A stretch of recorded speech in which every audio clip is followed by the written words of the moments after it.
Բարի երեկո հարգելի հետևորդներ, եթերում պրեսինգն է այսօրվա իմ զրուցակիցը կրոնագետ փիլիսոփա Վարդան Խաչատրյանն է։ Բարի երեկո, պարոն Խաչատրյան, շնորհակալ եմ հրավերս ընդունելու համար։ Շնորհակալ եմ հրավերի։ Պարոն Խաչատրյան, միջազգային, այսպես ասենք, լրատվամիջոցները կամ նաև հայաստանյան լրատվամիջոցները այսօր մի թեմա են հատկապես քննարկում։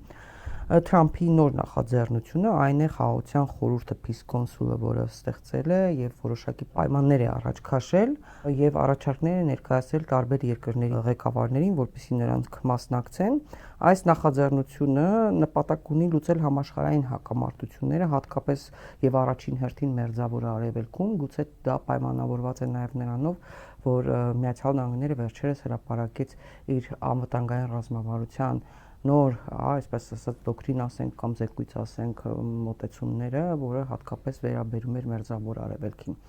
Եվ ահա Թրամփը համարում է սա մեծ հնարավորություն, որ կարողանան համաշխարհային դերակատարները, երկրների առաջին դեմքերը մի սեղանի շուրջ մասնակցեն, ներկայանան եւ առաջարկներ են արել տարբեր երկրներին, այդ թվում Հայաստանին եւ Ադրբեջանին։ Նշեմ, որ Ռուսաստանի նախագահ Վլադիմիր Պուտինին անձամբ է առաջարկը ներկայացրել, բայց Ռուսաստանը որոշակի պայմաններ է առաջ քաշել, թե որ դեպքում կարող է միանալ, հայտարարել է, որ ընդ որում անդամ դառնալու համար պետք է 1 միլիարդ դոլարի ներդրում կատարվի։ Պուտինը շեշտել է, որ այդ 1 միլիարդը պետք է ուղղվի հատկապես Պաղեստինի եւ Գազայի հատվածի վերականգնմանը, հաշվի առնելով Ռուսաստանի եւ Պաղեստինցի ժողովրդի հատուկ հարաբերությունները, եւ ամենակարևորը նա հայտարարել է, որ Ռուսաստանը պատրաստ է վճարել այդ գումարը, բայց ոչ թե բյուջեից, այլ Միացյալ Նահանգներում սառեցված ռուսական ակտիվների հաշվին։ Այսինքն դիվանագիտական նպատակներով օգտագործում է այս պայմանը եւ նաեւ առաջարկել է Ռուսաստանը, որպեսզի ԱՄՆ-ում մնացած մյուս սառեցված ակտիվները օգտագործվեն նաեւ ռազմական գործողություններից տուժած տարածքների վերականգնման համար, հատկապես Ռուսաստան-Ուկրաինա հակամարտության լուծումից կամ խաղաղության պայմանագրից հետո։ Ինձ հետաքրքիր է հատկապես ինչու է Հայաստանին եւ Ադրբեջանին նաեւ առաջարկվել եւ արդյոք Հայաստանը պետք է այդ 1 միլիարդը վճարի, որպեսզի անդամ դառնա, ինչ է դա մեզ տալու առհասարակ։ Ընդհանրապես դժվար է պատկերացնել, որ Հայաստանը կարող է վճարել այդ միլիարդը,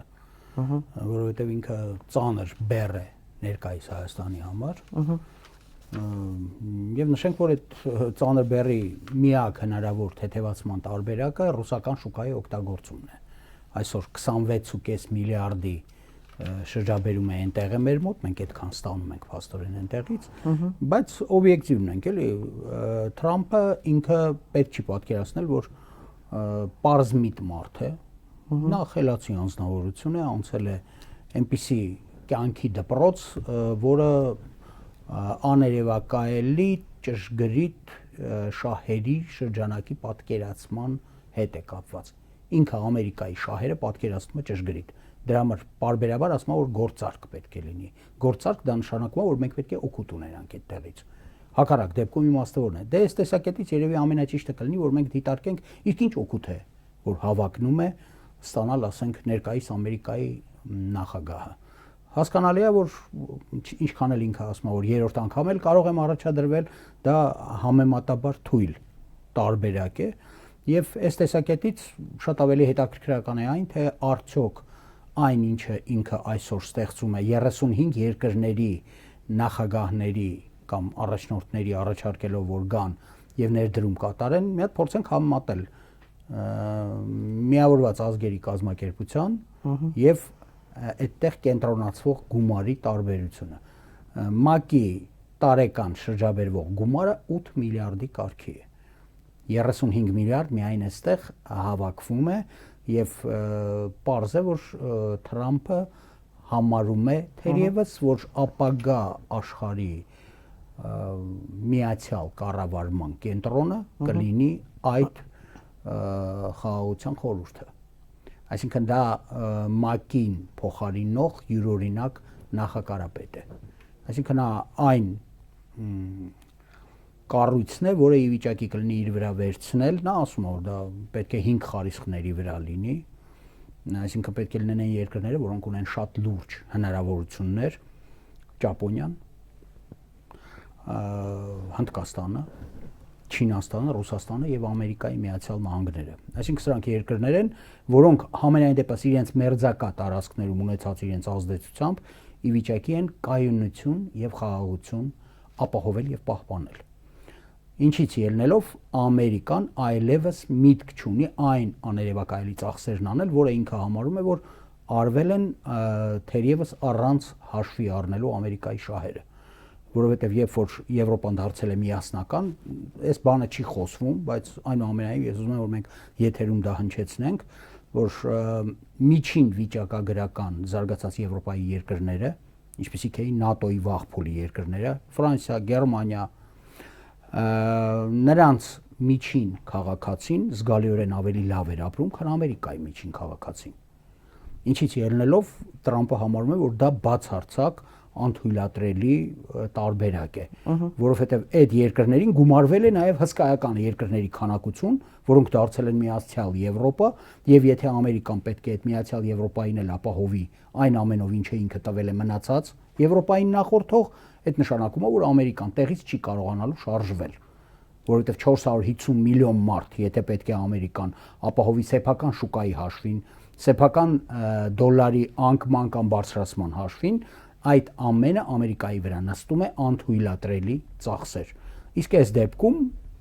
դեռ 8 միլիարդի փոխարեն ունենք ամենակիչը 35 միլիարդ անգամներ։ Բիզնեսներն իպես են մտածում, այսինքն բոլորի շատ ճշգրիտ է մտածածը, հասկանալի է բոլորի հաշվին, հա, այսպես ասած այդ իր հարցերը լուծում։ Եվ մենք բավարար ենք, հա, եթե ուզում եք, թող Եվրոպան էլ սուվերեն պետությունների Եվրոպա լինի, որոնք կունենան անձնական հարաբերություններ հենց այդ խաղաղության խորհրդի հետ։ Կբերեն, կդնեն այդ գումարը, մենք էլ չենք մտածի այն մասին, որ Ամերիկան պետք է էլի զոհողություններ անի, եւ պետք է բավարարվեն Ամերիկայի այն պահանջները, որոնք նրա անվտանգության եւ ապագայի խնդիրներն են լուծում։ Գրենլանդիան պետք է դառնա Ամերիկայինը, որովհետեւ Գրենլանդիայի դառնալու դեպքում շելֆը, որը ավարտվում է, միջազգային օրենքը այդպիսին է։ Պլաստը դրանից հետո, որը շարունակվում է, տալիս է իրավունք, եզակի իրավունք տվյալ երկրին այդ հատվածներում իրականացնել հետազոտություններ, գտնել այն ամենը, ինչը անհրաժեշտ է որպես նավթ, որպես գազ, դա քիչ ուսումնասիրված, բայց շատ հարուստ հատված է, եւ Տրամպը պատահաբար չասեց, որ օրինակ անգլիացիները չեն ուզում աշխատած լինել, երբ որ իրենք ունեն հենց այդպիսի շելֆ, որը կից է նորվեգական շելֆին, նորվեգացիները ստանում են հսկայական եւ ծախում են Անգլիայի վրա այդ այսպես կոչված ածխաջրածնային ռեսուրսը, իսկ նրանք չեն անում։ Հիմա Գրենլանդիայից հյուսիս ընկածը վիճարկելիության դաշտ է ստեղծում Ռուսաստանի հյուսիսային Սառուցյալ օվկիանոսում ունեցած հատվածի եւ արդեն Ամերիկայի ունեցած հատվածի միջև։ Պարոն Խաչատրյան, այդ 1 միլիարդը վճարելով տվյալ երկիրը ստանում է ժամանակավոր անդամի կարգավիճակ 3 տարի ժամկետով։ Այո, դա իր պրեզիդենտական ժամկետն է։ Ընդ որում նշեմ, որ աստորեն Հայաստանի իշխանությունները այսօր հայտնի դարձավ, որ կառավարությունը գրավոր ընթացակարգով է հավանություն տվել խաղաղության խորհրդի կանոնադրության ստորագրման առաջարկությանը։ Սա ինչ է նշանակում, այսինքն Հայաստանի իշխանությունները որոշել են այնուամենայնիվ այդ 1 միլիարդը վճարել, ինչա թե Նիկոլ Փաշինյանը նստի այդ կլոր սեղանի շուրջ, ես ուզում եմ սա հասկանալ, եւ Թրամփը չգիտի, որ Հայաստանը ի վիճակի չէ 1 միլիարդ դոլար վճարել, ինչա թե այդ բանի խորհրդի կազմում ներկա լինի Փաշինյանը, այն դեպքում, երբ որ 2 միլիարդից ավելի, հա, պարտք է նորից Փաշինյանը 25 թվականին վերցրել, որպեսզի մեր արտաքին պարտքը կարողանա սպասարկել, պարտքը պարտքով է փակում։ Դա այլ խնդիր է, որ դա անթույլատրել է, բայց Միացյալ Նահանգները գիտի, չէ, Հայաստանի հնարավորությունները, որպեսզի նման առաջարկ ներկայացնի եւ գրավոր ընթացակարգով փաստորեն հիմք ընդունելով միջազգային պայմանագրերի օրենքի 7-րդ հոդվածը Հայաստանի Հանրապետության կառավարությունը որոշել է հավանություն տալ այդ առաջարկությանը, կանոնադրության ստորագրման առաջարկությանը։ Սա նշանակում է, նախ ճշտեմ, էլի, նշանակում է Հայաստանը որոշել է 1 միլիարդը վճարել, որ Նիկոլ Փաշինյանը նստի նրանց սեղանի շուրջ, ինչ որ ֆոտոներ անի, ասի, ես մեծերի հետ սեղան եմ նստում, Թրամփը չգիտեր ում է առաջարկում։ Դա մեզ ինչ է տալու։ Գիտեք, ամբողջ հարցը այդտեղ ուրիշ հարթության մեջ է Թրամփի համար, իմ կարծիքով, ես իմ կարծիքն եմ արտահայտում, որովհետև Թրամփը կշռում է նաև հայության ունեցածը ոչ միայն Հայաստանի, որովհետև Հայաստանը հասկանալի է, որ այդպիսի ծախսերը փակելու հնարավորությունը այս պահին չունի, ինչպես դուք ճշգրիտ ասում եք, բայց հայերը աշխարհով 1 տրիլիոնից ավել գումարի վերահսկողություն են իրականացնում, բացի դրանից համաշխարհային ցանց լինելով, երկրորդ սփյուռքը լինելով աշխարհում, նրանք ի վիճակի են նաև Թրամփի նախաձեռնությունը տարբեր երկրներում հնարավորինս սպասարկել։ Այս ամենը իհարկե մեծ արժեք է իրենից ներկայացնում, բայց ամբողջ հարցը այստեղ նաև բարթանում է նրանից ելնելով, որ համաշխարհային խոշորագույն կառույցը եկեղեցին է, հայոց առաքելական եկեղեցին, որի հետ բարդ հարաբերությունների մեջ է ներկայիս Հայաստանի այդ մեղմ ենք ասում, էլի, բարդ հարաբերությունների մեջ է Հայաստանի ներկայիս իշխանությունը։ Դա մեզ ինչ է տալու։ Մեզ ըստ էության հնարավոր է, որ առանձնակի շահեկան որևէ բան չտա, որովհետև այդ դեպքում մենք որևէ հավակնություններ չենք կարող ունենալ այն ամենի հանդեպ, ինչը կորցրել ենք, այն ամենը, ինչը մեր ձեռքից խլել են, 1001 բան սկսած Նախճեվանից վերջացրած Ղարաբաղի մարդաթափությամբ, ըստ էության գենոցիդով, որովհետև եթե դու խաղաղության, այսպես ասած, խորհրդի անդամ եք, ուրեմն ձեր միջև համանման հավակնությունները անթույլատրելի են, որովհետև մենք խաղաղությունն ենք ապահովում, ինչ կա, այն էլ կա, այդ սահմանները պետք է հաշտվեք դրա հետ ու վերջ փակեք թեման։ Ու դրանով փակվում է թեման, դա դժվար է ասել, թե ինչքանով մեզ կարող է շահեկան լինել, հատկապես ելնելով նրանից, որ Ադրբեջանը հայտնվել է բավական յուրօրինակ վիճակում, եւ որը մենք այսպես էլ չենք օգտագործում, էլի, այսինքն այսօր Իրանի դեմ գոյություն ունեցած շատ լուրջ վտանգը ըստ էության մի ստվար բաժնով կապված է Ադրբեջանի հետ եւ այստեղ գոյություն ունեցող աշխարհակաղակական խաղի մեջ չօգտագործել այդ իրավիճակը ինչ որ բաներ գոնե ի օգուտ Հայաստանի լուծելու, դա իմ կարծիքով այսօր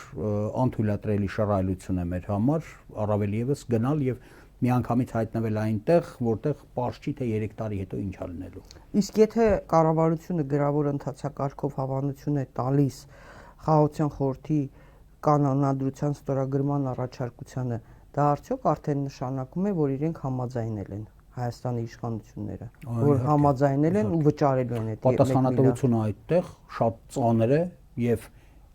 կապված կլինի իհարկե նաև պատժամիջոցների հետ, եթե անգամ հանդես գանք որոշակի ինչ որ պահանջներով եւ այլնով։ Եվ դժվար եմ պատկերացնել։ Այսինքն մենք վճարելու ենք հայությունը լինի Սփյուռքում թե Հայաստանում, վճարելու է այդ 1 միլիարդը, վստահ չեմ որ Սփյուռքում դա կանեն, չգիտեմ։ Վճարելու են, որ Նիկոլ Փաշինյանը նստի ու ցույց տա, որ ինքը մեծերի հետ սեղան է նստում։ Ամբողջ հարցը եթե Ամերիկան ուզենա, իհարկե հայկական Սփյուռքը ինչ որ չափով տեղից կշարժվի, չեմ կարող ասել թե այդ միլիարդը կտա, չի տա, հա, իսկապես եթե Թրամփը պատկերացնող 1 միլիարդից ավել, 1 տրիլիոնից ավել կներեք, վերահսկում են հայերը, ուրեմն այդ 1 միլիարդը երևի թե ի վիճակի են։ Սփյուռքին չի ներկայացվել, դա Հայաստանի կառավարությունն է ստորագրել։ Ճիշտ է, բայց կարող ասենք Ամերիկայից պարտք վերցնի, այդ պարտքը փակի, հետո պարտքը մնա էլի սերունդների վրա։ Հիմա ոնց ենք մտածում, Ամերիկան, եթե ասենք հայոց Սփյուռքի հետ ուզենա այդ հարաբերությունները պարզել, դա ավելի զորեղ խաղակարդ չի լինի, քան թե Հայաստանն է փորձում պարզելը։ Կլինի, իհարկե կլինի, որովհետև դայնտեղ գտնվում են նաև մեր շատ մեծ կարողություն ունեցողները, այդ մեծ կարողություն ունեցողները համաշխարհային էլիտայի անդամ են, որպես այդպեսին նրանց վրա դրվող համապատասխան, ասենք, վարքագիծն ու վերաբերմունքը շատ բանով կարող է պայմանավորված լինել նաև Ամերիկայի ճնշմամբ, Ամերիկայի հորդորներով եւ այլնով։ Դա հնարավոր տարբերակ է, բայց ես դժվարանում եմ ասել, թե համայն հայոց խնդիրների հետ կապված որքան է այդտեղ նեգատիվը եւ պոզիտիվը, այսինքն դրականը կամ բացասականը մեր համար։ Ռուսաստանի պես պետությունը վստահաբար կարող է, չէ՞, 1 միլիարդ տալ, նույնիսկ եթե ասենք պայմաններ չի դնում։ Բայց նա փորձում է դիվանագիտություն անել եւ ստանալ իր շահը առաջ մղել։ Այստեղ ինչ կա։ Դա բնական է, չէ՞, մենք ոչ մի բան էլ այդտեղ չենք կարող մտցնել որպես մեր պահանջը, մեր ցանկությունը եւ այլն, որովհետեւ ու դժվար թե այդտեղ խիստ հաշվի առնվի դա հատկապես եթե խոսքը վերաբերում է նրան որ Ադրբեջանի հետ ունեն հատուկ հարաբերություններ նույն Ամերիկայի Միացյալ Նահանգները ադրբեջանական լոբին այնտեղ հրեական լոբիի հետ համատեղ է գործում Ամերիկայում եւ նրանց կշիռը ավելի փոքր չէ այս տեսակետից քան հայկական սփյուռքինը որը տրադիցիոն սփյուռք է իսկ ադրբեջանցիները չեն էլ ունեցել այնտեղ սփյուռք բայց նշենք որ իմ խորին համոզմամբ այդտեղ դեռևս շատ բան կա մտածելու եւ հաշվարկելու հատկապես մեզնից հարավընկած խոշորագույն տերության Իրանի հետ կապված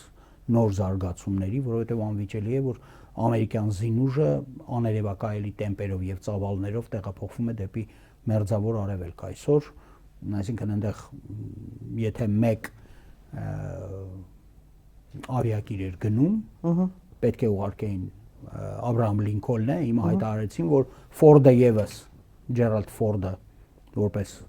ավիակիր նորից միջերկրական ծովից պետքա դուրս գա եւ մտնի հնարավոր ռազմական գործողությունների գոտին եւ եւս 3 ավիակիր համենայն դեպս դա Իսրայելի լրատվամիջոցները ինչպես նաեւ թերթերն են այսօր հաղորդում որ Ամերիկան կենտրոնացնելու է աներևակայելի հարվածային բռունցք այդ հատվածում Ինչու եմ սա հարցնում նաև այսօր Հայկ Մամիջանյան ազգային ժողովում շատ ճիշտ հարցեր տվել ասում է այդ հիշում եք պատերազմից առաջ 44 օրից առաջ սուեր ձեռք բերեցին ահռելի գումարներ վճարեցին Փաշինյանը Դավիթ Տոնոյանով եւ այլն այդ հատվածում եւ ընդամենը լուսանկարվեցին հիշում եք լուսանկարները տարածվեց եւ ոչ մի ձև դա չօգտագործվեց հիմա էլ չգիտենք դա ընդհանրապես պիտանի չէ բայց ուզում եմ ասել հիմա սա էլ Եթե այդ միլիարդը տալու են, որ ֆոտո ունենան, ինչպես այո Հայկը ճիշտ է նշել Մամիջանյան, սելֆի անեն,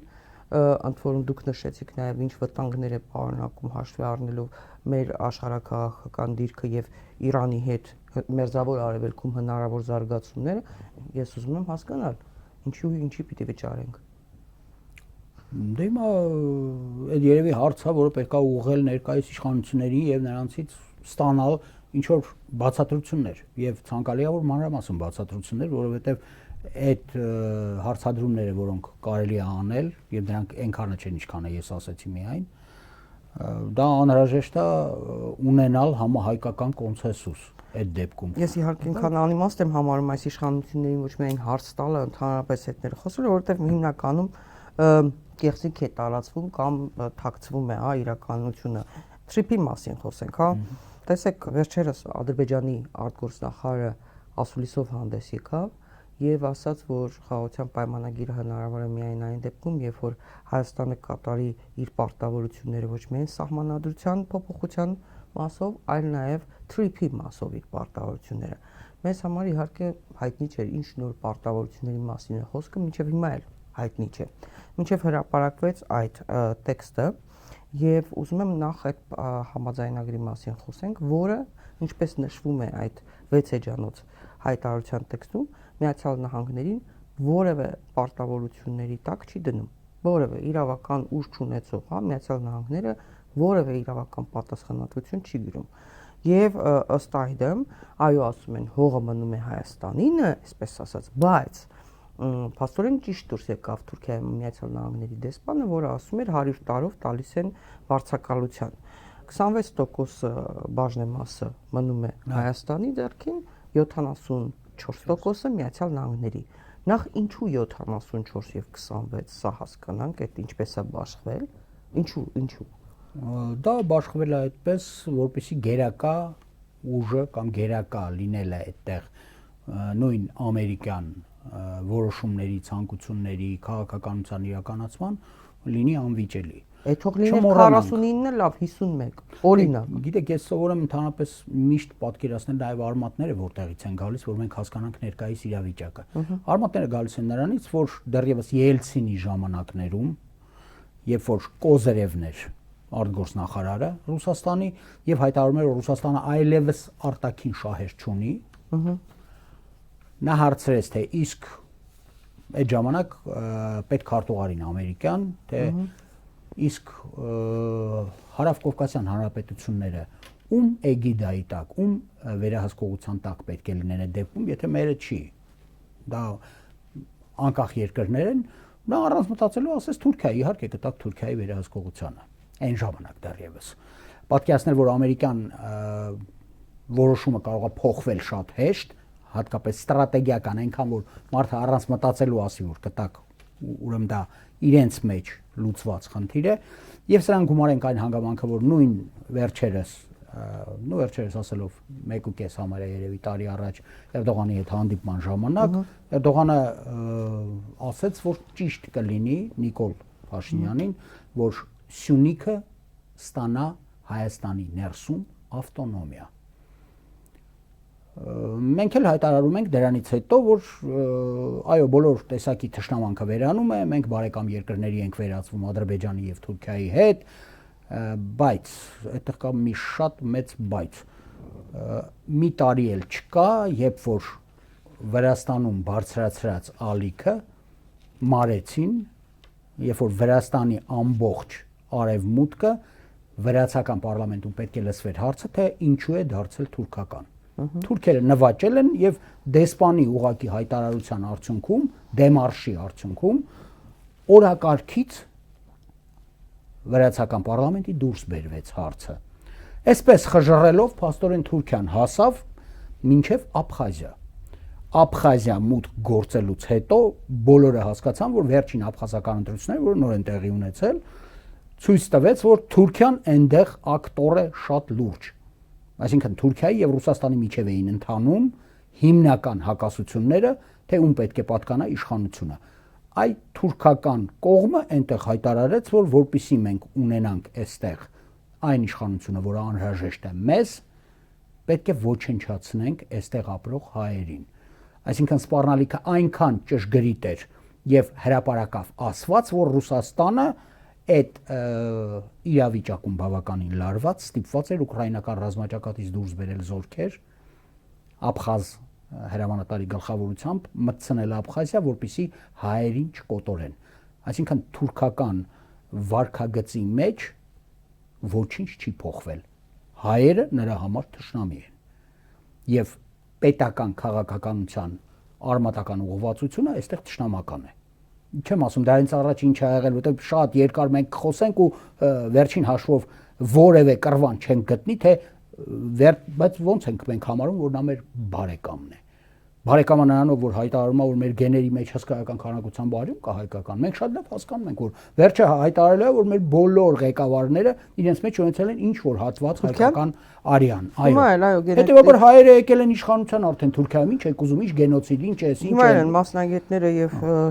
հայերի եւ գույների հետքեր են։ Լավ է, ամեն ինչը եթե դնենք, որ մենք որոշել ենք, որ չենք ուզում հիշենք այդ մասին։ Արդյոք դրանով փոխվելու է Թուրքիան։ Երիցս ոչ, որովհետև նրանք հասկանում են, որ հիմա Ալիևը ինչ է հայտարարում, բերեք անցկացնենք համաթուրքական ռազմախաղեր։ Ինչու համաթուրքական։ Որովհետև մեզ անհրաժեշտ է այդ, ինչպես ինքն է արտահայտվում, ժանգոտած սեպը հանենք թուրքական աշխարհի սրտից։ Ժանգոտած սեպ ասում են մեզ։ Հա, եւ հիմա ինչ է պատահել, որ մենք հանգարց որոշել ենք, որ չէ, մենք բարեկամ ենք, լավ բարեկամներ կարող ենք լինել, շատ ավելի լավ կլինի մեր վիճակը, երբ որ հարակից երկիրը Պարսկաստանն է, այսինքն Իրանը հայտարարում է, որ փաստորեն հյուսիսային սահմանը փակվում է։ Ինչը նրա վիճակը դարձնում է զգալիորեն ավելի ծանր, քան կար։ Սա վիճելի չի։ Համենայն դեպս իրանական կողմի համար դա անվիճելի խնդիր է, որ իսկապես այդպիսի մեծ վտանգը կախված է, որովհետև մի անգամ չի որ, հա, Նեթանյախուն ուղղակի հայտարարեց, հա, այս անգամ չի կարող լինել այնպես ինչպես եղել է նախորդ 12 օրվա պատերազմի ընթացքում, երբ որ Ադրբեջանից միայն արձակվում էին ԱԹՍ-ներ եւ այլն, ռմբակոծիչները մոտենում էին այդտեղից խփում եւ այլն, բայց հասկանանք էլի, որ այս անգամ դուք պետք է մտնեք ձեր զորքով։ Զորքը պետք է մտնի, որպեսզի հյուսիսային Ադրբեջանը, ինչպես Իրանն է հայտարարում, ոտքի կանգնի վերջապես, որովհետև նրանք գտնվում են ճնշման ներքո, նրանք չեն կարողանում, բայց երբ ադրբեջանական բանակը մտավ, հիմա այս ամենը այն առօրյանա, որի մեջ մենք ապրում ենք։ Եվ ինչից է ելնում մեր այն կողմնորոշումը, որ նրանք մեր հավերժական բարեկամներն են դառնում հենց այս պահին։ Բոլոր տեսակի հաշվարկները միջազգային հարաբերություններում պետությունների շահերից պետք է բխեցնել։ Պետք չի բխեցնել նրանից, թե այս կամ այն գործիչը ինչպիսի հայտարարություններ է արել, որովհետև այդ գործիչները ոչինչ են համեմատած տվյալ երկրի շահերի հետ։ Հա, բայց նաև չեմ կարող հաշվի չառնել, օրինակ Թուրքիայի արտգործնախարարի, որը Թուրքիայի արտաքին հետախուզության ղեկավարն էր երկար տարիներ, այդ պաշտոններ զբաղեցնում, նրա հայտարարությունները եւ Զանգեզուրի միջանցք բառապաշարով մեր Սյունիքի մասին եւ նրա մասին, որ Ադրբեջանի բոլոր պահանջները կբավարարեք նոր մեր հետ հարաբերությունները ձեր կբարելավվի, հա, պայման է դնում, պետք է դուք հայեր Հայաստանը պետք է կատարի բոլոր պահանջները Ադրբեջանի, նոր մենք կմտածենք, հարաբերություն ենք հաստատում, թե չէ, սահմանը բացում ենք, թե չէ, իրենց լինի այդ սահմանը, այդ սահմանը իրենք են փակել, իրենք են տալիս այդ սահմանի բացելը։ Բացի այդ, ով է փակել, պարոն Խաչատրյան, իրենք են փակել եք ինքներդ էլ բացեք։ Չեն բացում, բացեք, ուզում եք չբացեք։ Մենք հայտնվել ենք մեկուսացման մեջ։ Չէ, իհարկե ոչ։ Ունենք հարավում Իրան, բաց սահմանով։ Ունենք հյուսիսում Վրաստան, էլի միգուցե հարաբերականորեն, բայց էլի բաց սահմանով։ Հիմա ինչ խնդիր ենք լուծում մենք դրանով։ Հիմա ինչի է ասել տվեք ավտոնոմիա։ Մի հատ էլ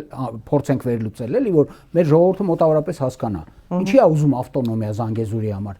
Որովհետև այդ դեպքում դիմելու է Զանգեզուրի ավտոնոմ իշխանություններին, ճիշտ է։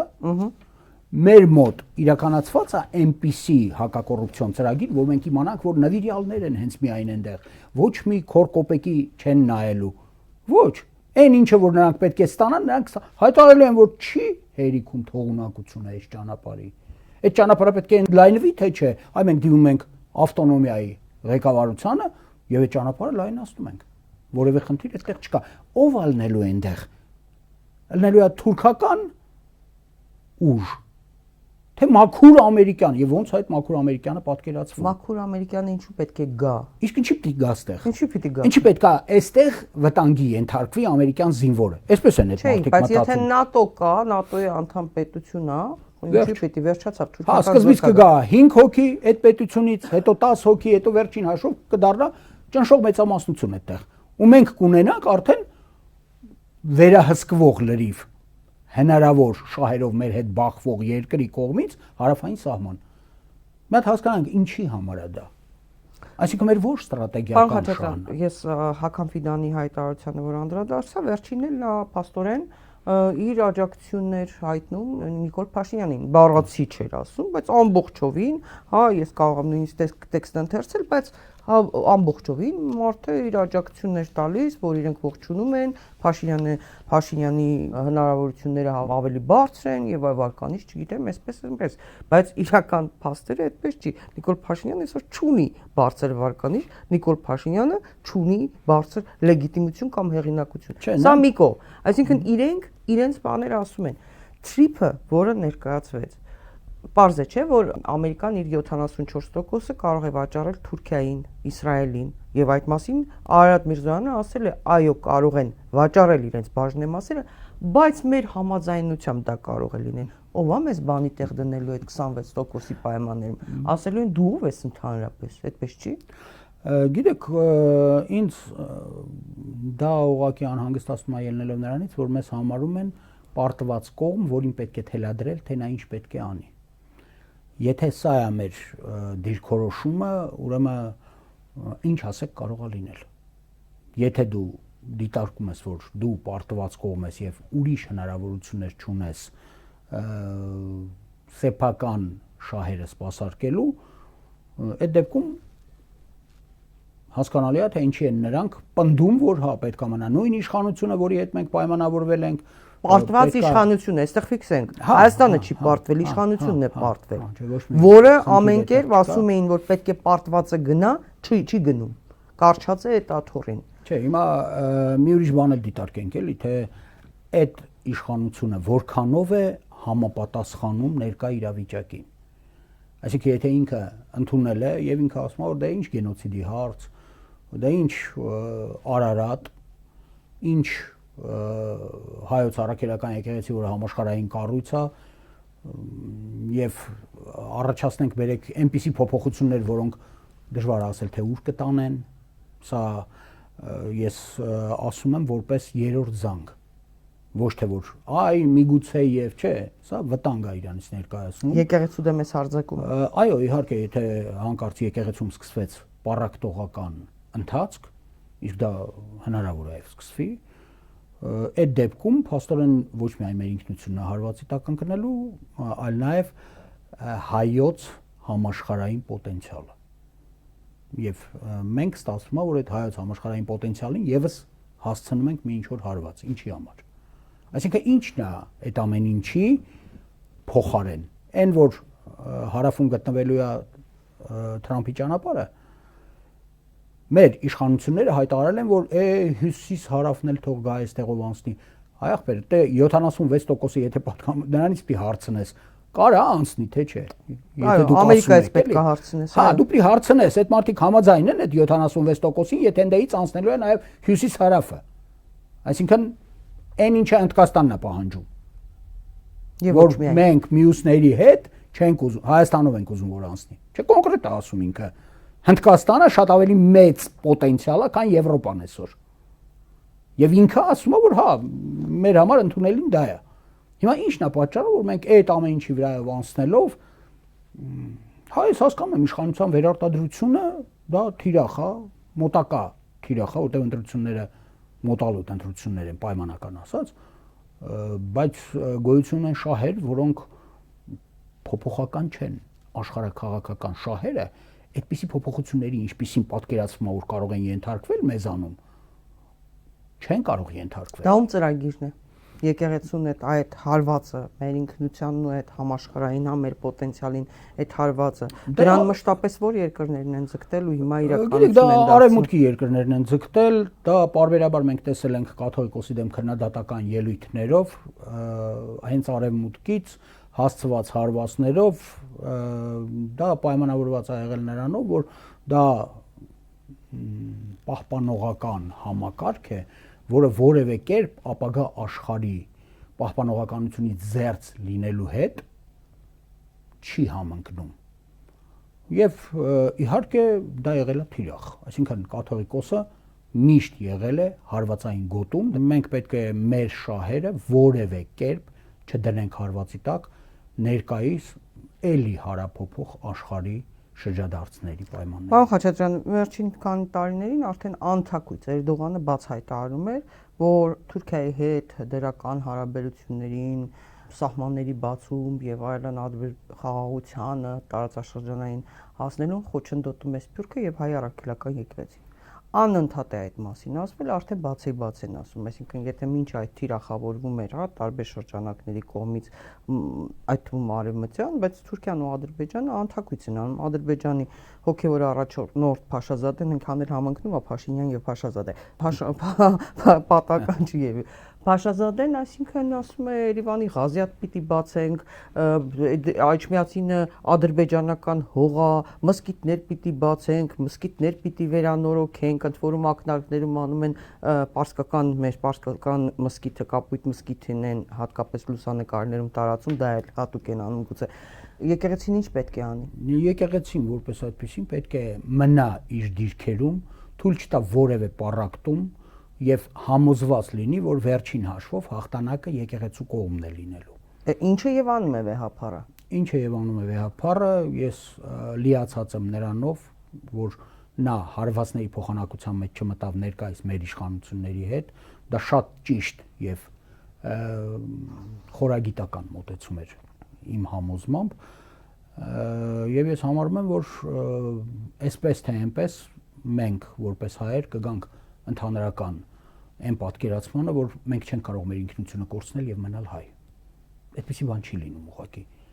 Մենք կկորցնենք Սփյուռքը եւս, որովհետեւ այն ինչ որ ուզում են, այդ եմ ասում, դրա համար Էրդողանը ասել է Սփյուռքը եւ եկեղեցին են արդեն վերջին խոչընդոտը։ Այո, բայց արդյոք դրա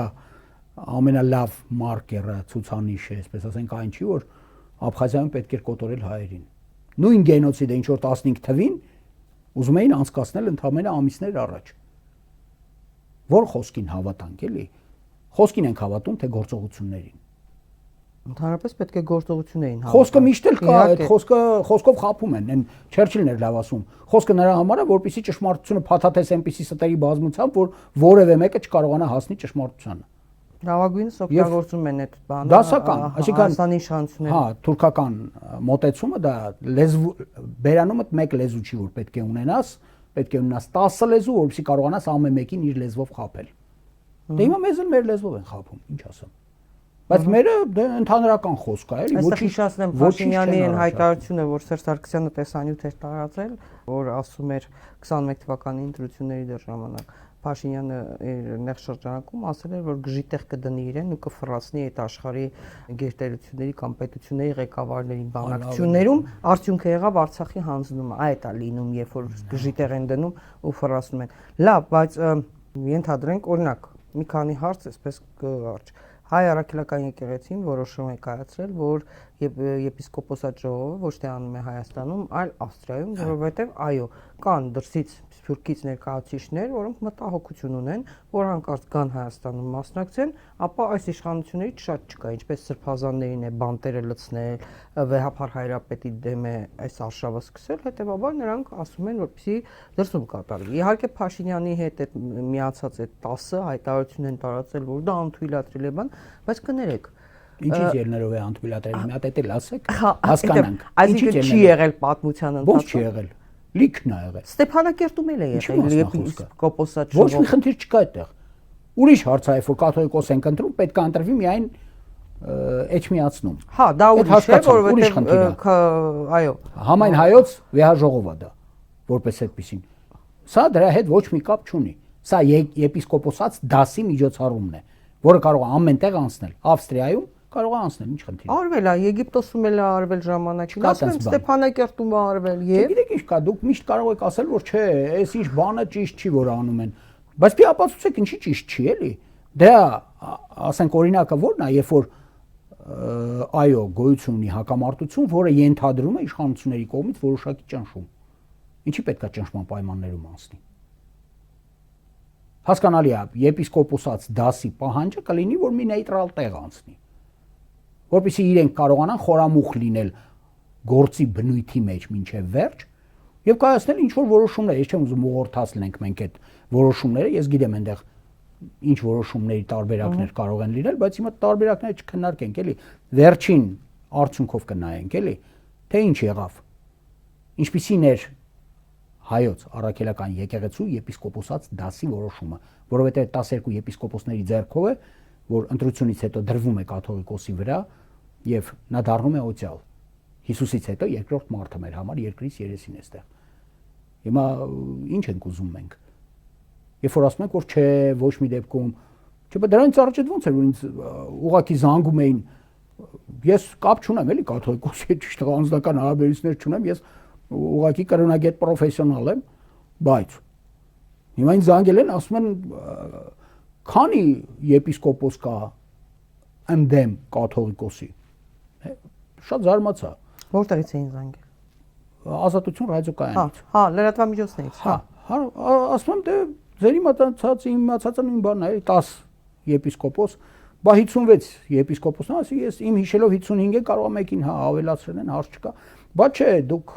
հիշեք, որ 40-ը արդեն կաթողիկոսին դեմ են։ Ով հիմա ինչ է նշանակում այդպիսի կներեք ով է ասում ֆեյքի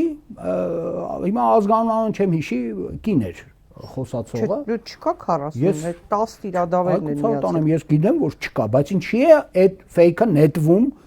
հույսով որ ես պետքա դա այստեղ այնտեղ ասեմ չկա այդպիսի բան ինչի է ասում հա այսինքն ուրեմն կան դրա հետևում կանգնած ինչ որ շահեր եթե գնում են անգամ ֆեյքի իսկ ինչի են գնում թող չգնան թող թողնեն այնց ոնց որ կգնա այնտեղ հակ քննարկեն հազարումի հարց կլսեն այդ ամենը միգուցե եւ չդառնա հանրության իմացության առարկան բայց վերջին հաշվով այն որոշումը որը կկայացվի եւ նա կլինի համապատասխանող օրենքի ինչպես տառին այնպես էլ ոգուն եկեղեցու ներսում գործող իսկ եթե օրինակ ԱԱԾ-ին ինչպես է օգտագործում Նիկոլ Փաշինյանը ԱԱԾ ոստիկանություն բան նորից հարձակում անի ու վեհապարին ձերբակալի։ Գիտեք, այստեղ շատ բան վերցված Ասենք դա մեր պետությանը ինչ մեծ հարված է, չէ՞ լինելու։ Այլ բան է, որ այո, վեհապարը որտեղ էլ նստի, որտեղ էլ գտնվի, վեհապարը օծյալը վերջացավ։ Հա, դուք չեք կարող նրանից վերցնել նա, հա, ծմա օծյալը։ Վերջացավ։ Բայց այդ ակտը որ նա անի, ինչ սևեռված անում է, հա, երթ է անում, չգիտեմ, ուխտեր, դա բերեք մի բան էլ հասկանանք, էլի, հա, դա վերցվում է նրանից, որ Մերձբալթյան հանրապետություններում սկզբում արվել է, այսինքն նրանք փորձել են եկեղեցին դարձնել լոկալ միայն Մերձբալթյան հանրապետությունների եկեղեցի։ Դրանից հետո նույն բանն են ուզում անել։ Մոտավորապես այդ արել են, հետո դրա ծայրահեղ դրսևորումները եղել են Մոլդովայում,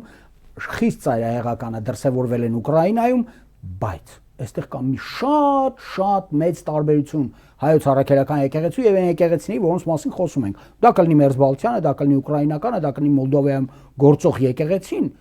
նրանք համաշխարհային կառույց չեն։ Եվ նրանք իրենց վրա չեն պահում այդ ազգի ինքնությունը։ Նրանք համարում են, որ չէ, իսկ ինչի՞ մի հատ կաթոլիկը թող լինի, էլի վերջ, էլի։ Վերջացավ գնաց, դարձանք Եվրոպա ու վերջ։ Հա, իրենց համար դա ընդունելի է, մեր համար այդ տարբերակը չկա։ Երբ որ մեր ինքնությունը դրվեց հարվածի տակ, մի բան էլ հիշենք։ Ազգը գոյատևում է միայն երբ որ ունի մշակութային վերարտադրություն։ Մշակութային կենտրոն է ինքը։ Մենք ամբողջ սփռված աշխարհով մեկ հայ ժողովրդի համար մշակութային կենտրոն ենք։ Այստեղ է դեռևս որ ի վիճակի է ինչ որ կերպ վերարտադրվել մշակույթ։ Վերարտադրվել արվեստ, վերարտադրվել գիտություն։ Առաջ ունեցել ենք եւ Կոստանդնոպոլսում եւ Մադրասում, չգիտեմ, 1000 մի տեղ ենք ունեցել, բայց այսօր միայն այստեղ է։ Եթե այստեղ մենք ամլում ենք դա, մենք որոշ ժամանակ հետո կորցնենք նաեւ Սփյուռքը։ Հայերի քանակը կկրճատվի շատ լուրջ։ Ես ասում եմ այն, ինչը ստրատեգիական նշանակություն ունի, ռազմավարական նշանակություն ունի։ Եվ այս ամենը չտեսնելը ես չեմ կարող բացատրել որևէ բանով, որովհետև 1000 ու մի անգամ ասել եմ այդ։ Ինչն է պատճառը, որ որևէ մեկը դուրս չի գալիս եւ այս փաստարկները չի հերքում։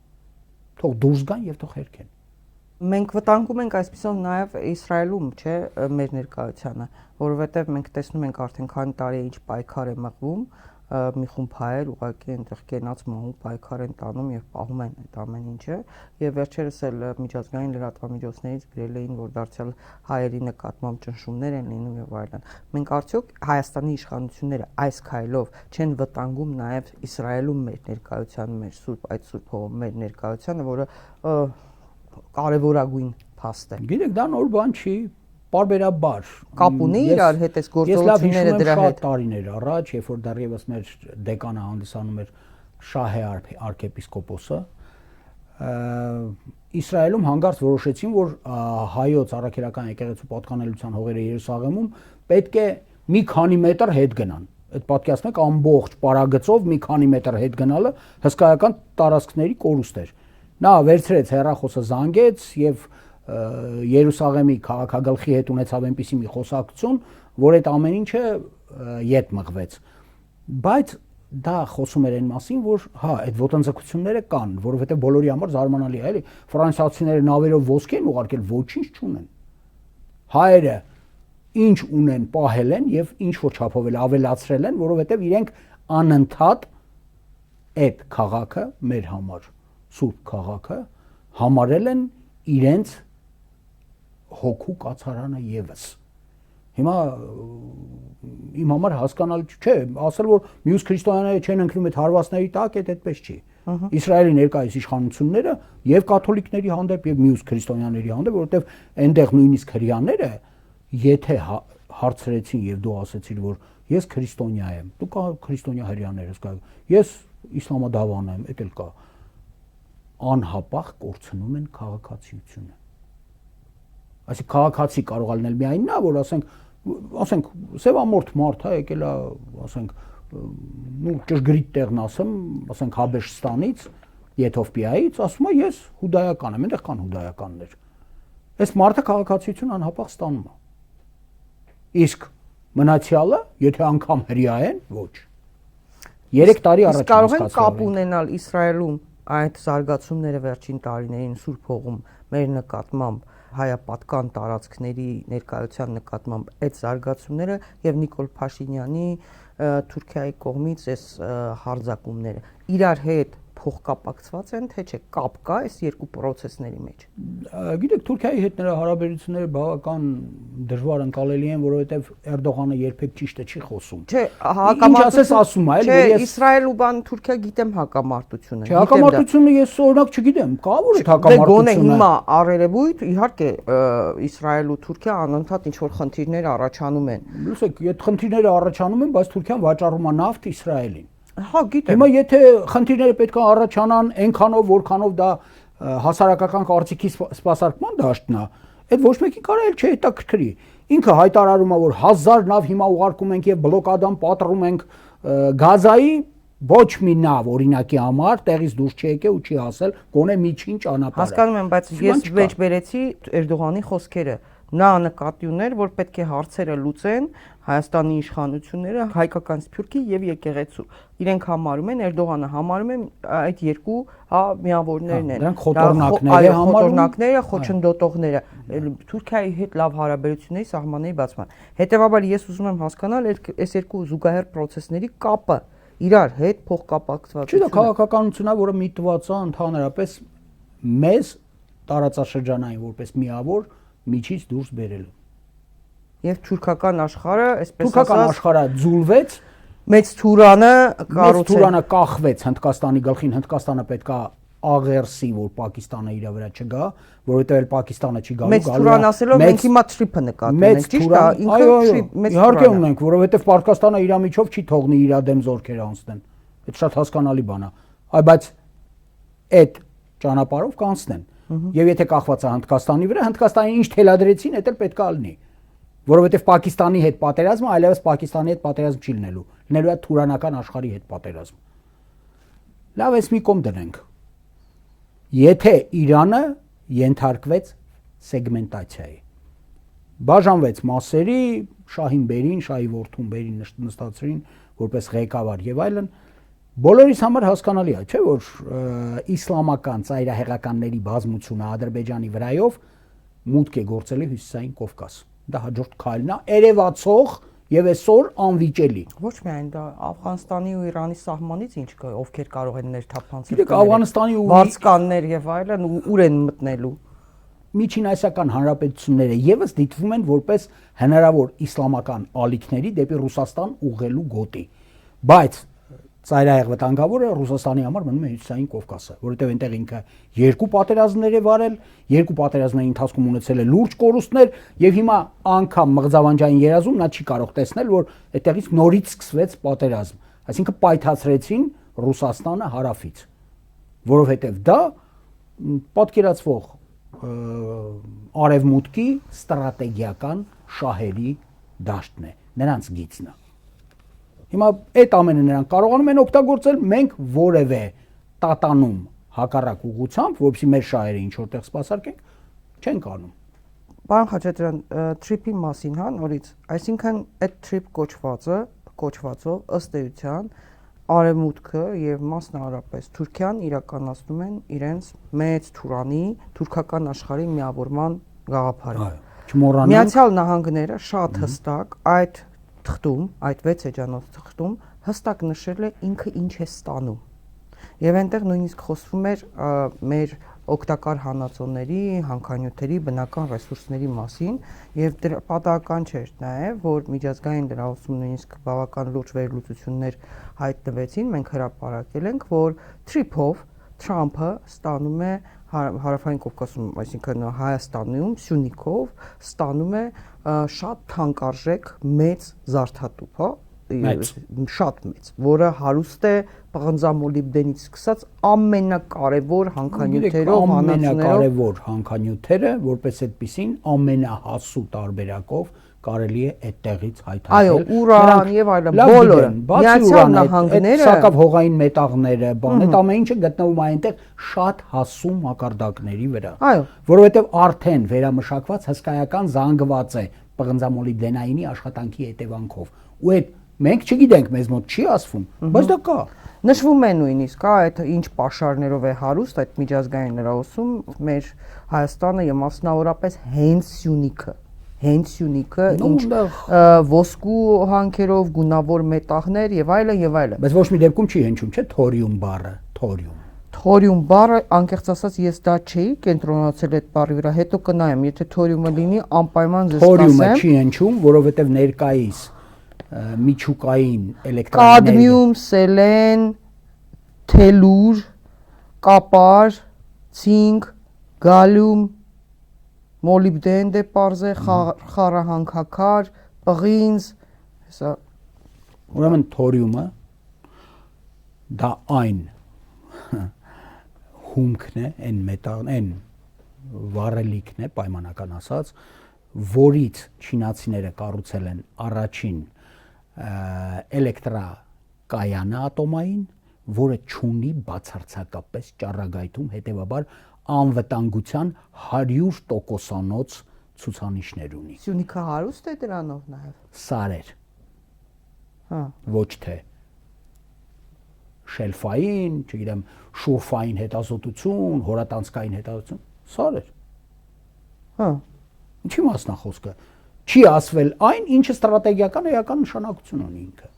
Իդեպ այդ հոդվածագիրը, որը մենք հրապարակել ենք, բավական հետաքրքիր է, նշվում է, որ դեռ 90-ականների սկզբին Միացյալ Նահանգներում Անդրկովկասի եւ Կասպից ծովի երկրների տնտեսություններին նվիրված համաժողովի ժամանակ նշվել է, որ նախկին ԽՍՀՄ հարավային որոշ շրջաններ ԱՄՆ-ի երկրաբանական ծառայության տվյալների համաձայն արժեքավոր մետաղագործական եւ ոսկեչական հումքի բավական մեծ արդյունաբերական պաշարներ ունեն, սակայն ԽՍՀՄ փլուզումից հետո դրանք մեծ մասամբ մնացել են անտեր։ Այսինքն իրենք տիրապետում էին Միացյալ Նահանգները տիրապետում էր, թե մենք ինչով ենք հարուստ։ Եվ այդ թրիփի 6 էջանոց կետում ԱՄՆ-ի հետաքրքրությունների շրջանակը, երբ որ նշվում է, հանքանյութերի մեր մասին նշվում է։ Եվ Ամերիկան ստանում է այն ինչ որ ուզում է։ Ադրբեջանն էլ, չէ՞։ Ադրբեջանը Թուրքիան ստանում են։ Ու համարենք, որ իրենք անխոչով կապը ունենում են, այո, Նախիջևանով կապը, իրենք ասել են, որ հայտարարել են իրենց Ադրբեջանի խոսող գլուխները, որ հայ սպա Գուրգեն Մարգարյանին սպանած Հունգարիայում սպանած Սաֆարովները պետք է բառացի եմ ասում, Սաֆարովները, որոնք Հայաստանում խնդիր ունեն, իրենք պետք է անխոչնդոտ անցնեն, ու իրենք հայերս չպիտի տեսնեն։ Իրանք դա ստացան։ Մենք ինչ ենք ստանում։ Մենք ինչ ստացանք։ Ինչ ենք տեսանելիության դաշտում կարող է լինել միայն եւ միայն ներկայիս իշխանությունների հանդեպ բարեհաճ վերաբերմունքը եւ որ իրանք նորից իշխանության մնան ծրագիրը ավարտին հասցնեն հնարավորությունը, որը կապված կլինի միայն հենց այդ ծրագիրը իրականացնելու հետ։ Ու ասենք թե հայերին ասում են դուք կարող եք այդ կաֆե, մաֆե, բենզալցակային ենթակառուցվածք բացեք, չգիտեմ։ Կա այնտեղ այդպիսի տարածք։ Ամբողջ տարածքները արդեն համարյա թե գնված են, լեյվ, ինչ որ կա։ Սեփականություն, որպես այդպիսին։ Մենք ինչ շահույթ ենք վաճառքի համարյա թե գրոշներ, չէ՞։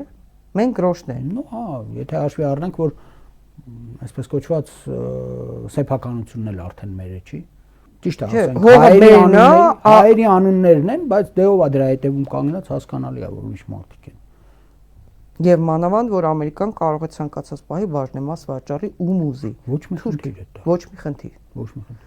Ստացվելով դիտվում է որպես սեփականություն։ Լավագույն, այսպես ասած, գործարքը անողն է Թրամփը։ Ինքը Ուկրաինայից ասեց Ուկրաինայի դեպքերով, հա, երբ որ նորից եկավ իշխանության, ասեց Բայդենի վարչակարգը այսքան Միացյալ Նահանգների փողերը մսխել է, 300-ից 350 միլիարդ դոլարի փող ենք ներդրում ենք արել, տվել ենք այդ պատերազմի ընթացքում, ինչ է կարել այդ փողերը, չգիտեմ, լափել եք ում հետ եւ այլն, պիտի վերադարձնեք, չեք կարողանալու, հետեւաբար այդ օգտակար հանածոների մասնաբաժին վերցրեց Թրամփը։ Գրենլանդիայում ինքը գիտի ռեսուրսներ է ուզում, Սյունիքից ինքը ստանում է ինչ ուզում։ Կասկածում եմ, որ ռեսուրսներ, հա, Գրենլանդիայից դուրս է ուզում։ Հասկացա, բայց ինքը այսպես շատ պրագմատիկ, չէ, ինքը ռեսուրս է ստանում։ Հա, չէ, ինքը իր շահը ինքը գիտի։ Դրա համար էլ ինքը ասում է գործարք, trip։ Ոչ թե ասում է, դե բերեք մի հատ նայենք մեր շահերը, ձեր շահերը եւ այլ։ Չէ, ես մեր շահերի տեսակետից եմ խոսում եւ ճնշումը գործադրում եմ, որպեսզի ստանամ մաքսիմում ճնշումը գործադրում եմ ստանալու համար էլի մաքսիմումը։ ձեր զիջումներից մաքսիմումը, հիմա մեր զիջումներից մաքսիմումը է սա։ Ամփոփելով, այսինքն կարող ենք ասել, Թուրքիան հասավ իր նպատակին։ Մեծ Թուրանը, ոչ միայն Թուրքիան, իհարկե, Մեծ Բրիտանիա, Ադրբեջան, Միացյալ Նահանգները, այսինքն Թուրանը իրագործվում է մեր աչքի առաջ։ Մեր աչքի առաջ։ Մեր իրանք այսպես ինչ որ չափով, ասենք, մենք էլ դրան օգնում ենք։ Մենք չէ, քաղաքացիներս չէ, մենք չէ։ Չէ, նկատում Հայաստանը, այսօր իշխանությունները ինչ որտեղ օգնում են դրան։ Ինչի համար ես չեմ հասկանում, էլի։ Հա միակ բանը որ կա, այդ երևացող, հա, այդ վերարտադրությունն է իշխանության։ Ուրիշ ինչի համար է դա դժվար է ասել, էլի։ Միգուցե կասեն, մենք էլ կլսենք, քննարկենք, չգիտեմ։ Նորից վերադառնում եմ եկեղեցու թեմային։ Նախորդին հրապարակվել է նորաստեղծ Հայաստանի Հանրապետության արտաքին հետախուզական ծառայության զեկույցը 26 թվականի զեկույցն է հրապարակվել, որտեղ արտաքին ռիսկերի մասին են խոսում, ինչ վտանգների, ինչ սպառնալիքներ կան Հայաստանի նկատմամբ, եւ բառացիորեն ըստ էության ասվում է այդ հետախուզական ծառայության կողմից, իդեպ հիշեցնեմ, այդ ծառայության ղեկավար տիկինը Քրիստինե Գրիգորյան մի քանի ամիս կարծեմ, հա, ավելի ստույգ չեմ հիշում, մարդու իրավունքների պաշտպանի պաշտոնը զբաղեցրեց, այնուհետև գնաց, չգիտենք, Բրիտանիայում թե Ամերիկայում ինչ որ դասընթացների վերապատրաստումների միջով անցավ, եկավ ստեղծեցին այդ արտաքին հետախուզական ծառայությունը, ազգային անվտանգության ծառայությունից որոշ գործառույթներ դրեցին, տեղափոխեցին այնտեղ թույլատնելով Հայաստանի ազգային անվտանգության ծառայությունը եւ ահա հրապարակել են զեկույցի վերջին էջերում ասվում է Գործակալական բառացի եմ մեջբերում գործակալական ցանցի ազդեցության գործակալների գործարարության քողարկմամբ քաղաքականությամբ զբաղվող այլ դերակատարների հոգևոր մշակութային կառույցների ու դրանց հանրային ճանաչում ունեցող ներկայացուցիչների ակտիվացում նշվում է եւ ըստ էության ասվում է որ հոգևոր մշակութային կառույցները եւ այդ կառույցների ներկայացուցիչները սպառնալիք են Հայաստանի Հանրապետության համար այնինչ որ ասում է Թուրքիան այնինչ որ ասում է Ադրբեջանը, Էրդողան, Փաշազադե, այլ երկրների տարբեր դերակատարներ եւ իշխանությունները, որոնք համարում են Վեհափար Հայրապետին եւ հայ առաքելական եկեղեցուն որպես սպառնալիք Հայաստանի պետականությանը, պետությանը, հա, որ օգտագործվում է պետության դեմ։ Խնդրեմ։ Գիտեք, մենք պետք է միշտ հիշենք, որ քաղաքականությունից դուրս ոչինչ չկա։ Գոյություն չունի երկրի մեջ որևէ կառույց, որը քաղաքականությունից դուրս լինի։ Կլինի դա հոգևոր կառույց, կլինի դա գեղագիտական նշանակության, չգիտեմ, հասարակական այլ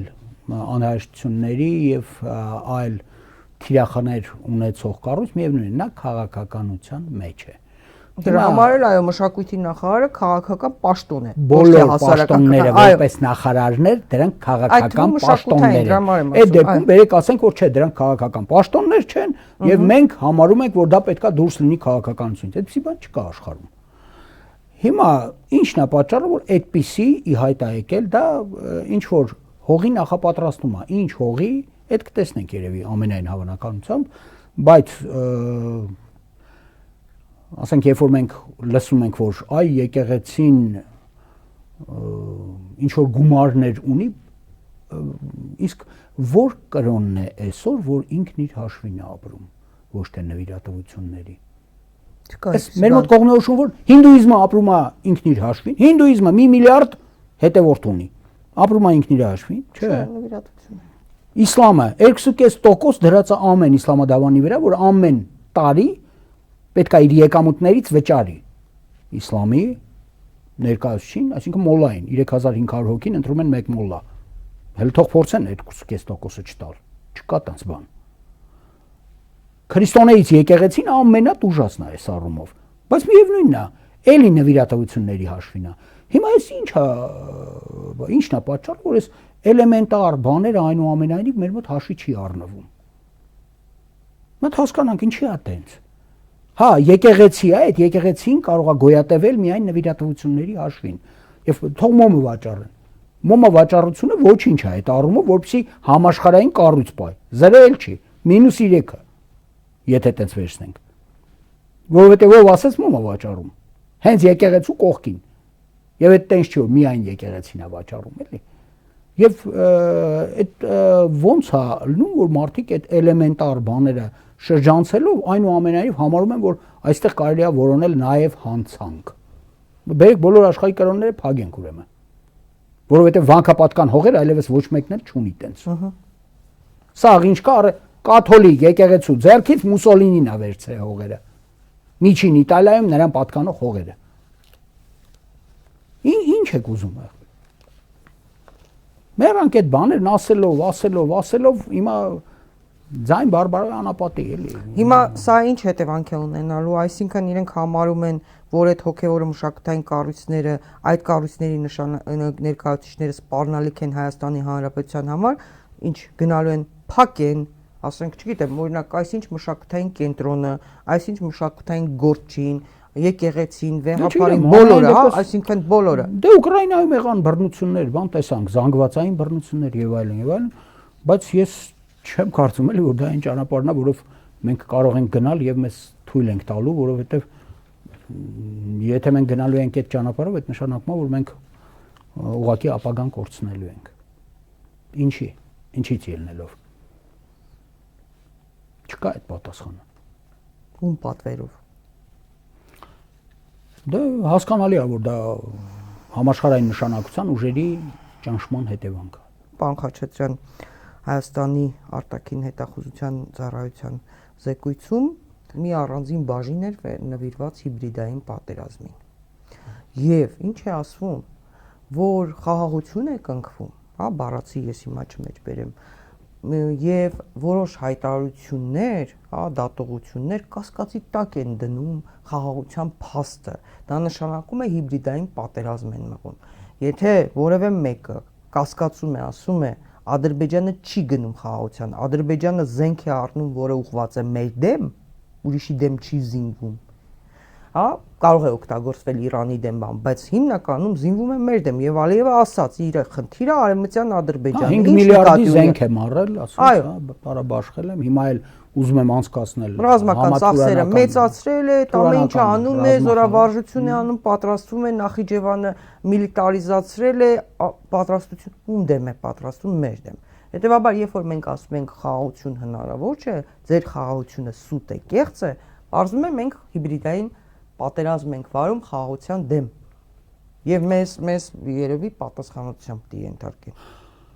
Ու դժվար ասել թե ուր կհասնի այդ ճնշման, ասենք, դրսևորումները, բայց ես համարում եմ, որ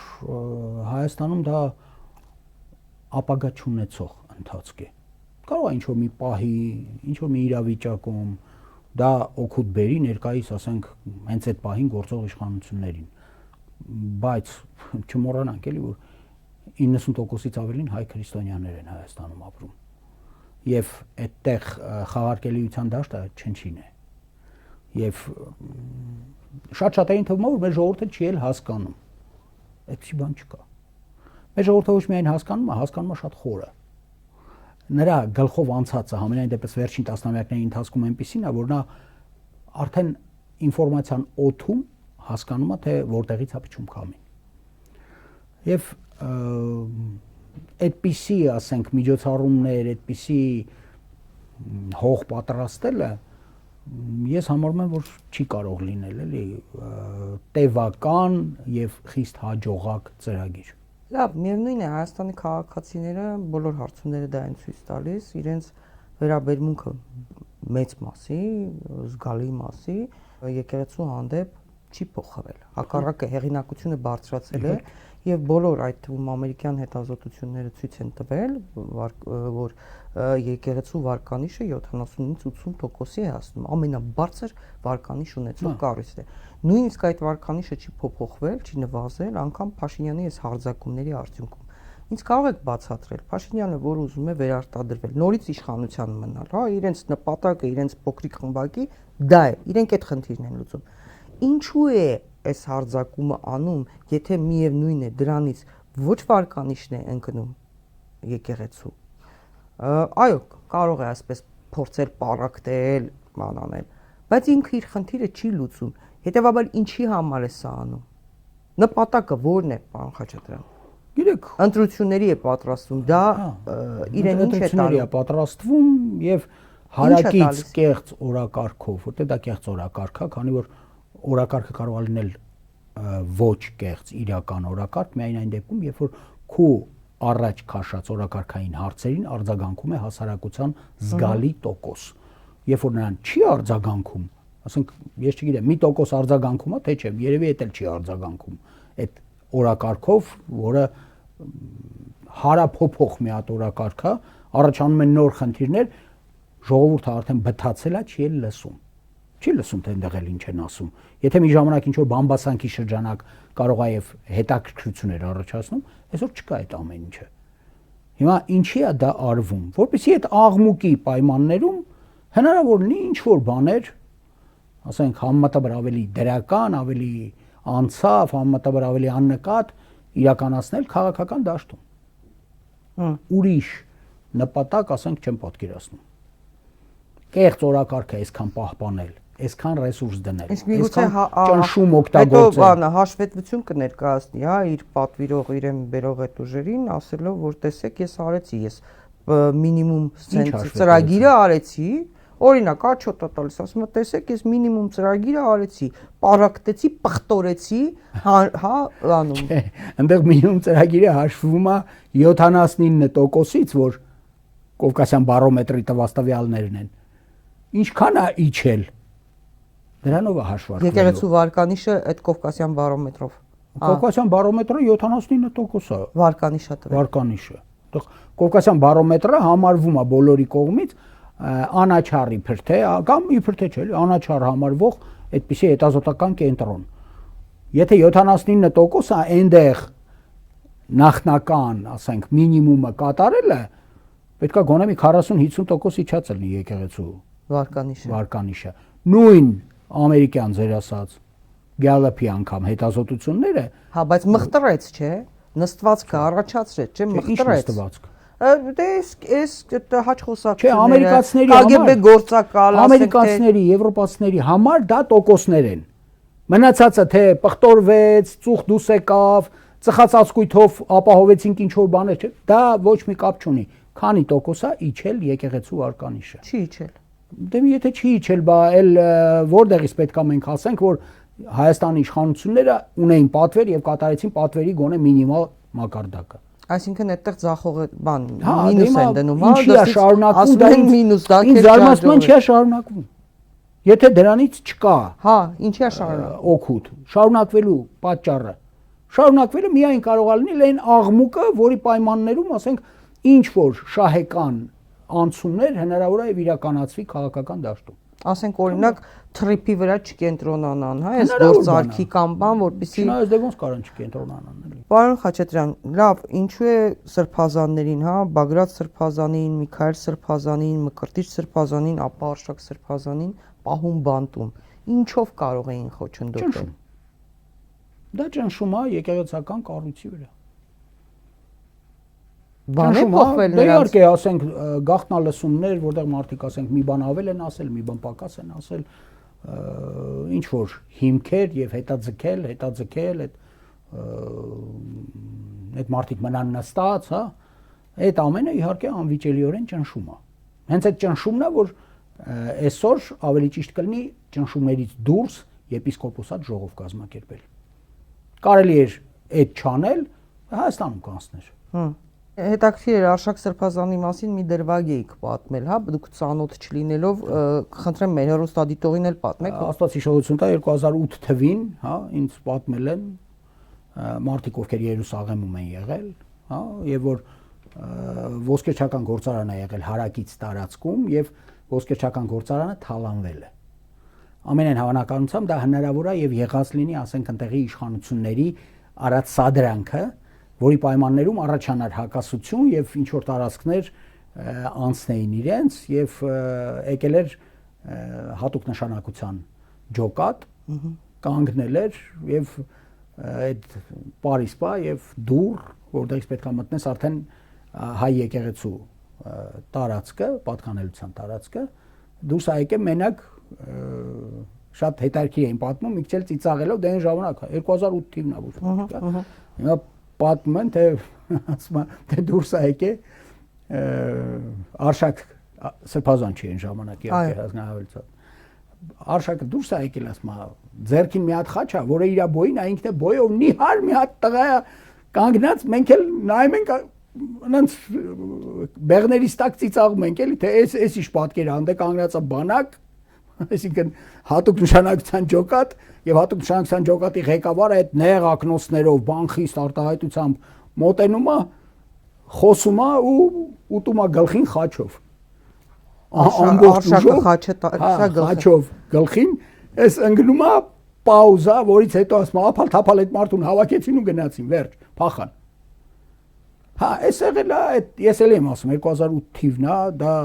որևէ կապ չունի այս իրավիճակի հետ եւ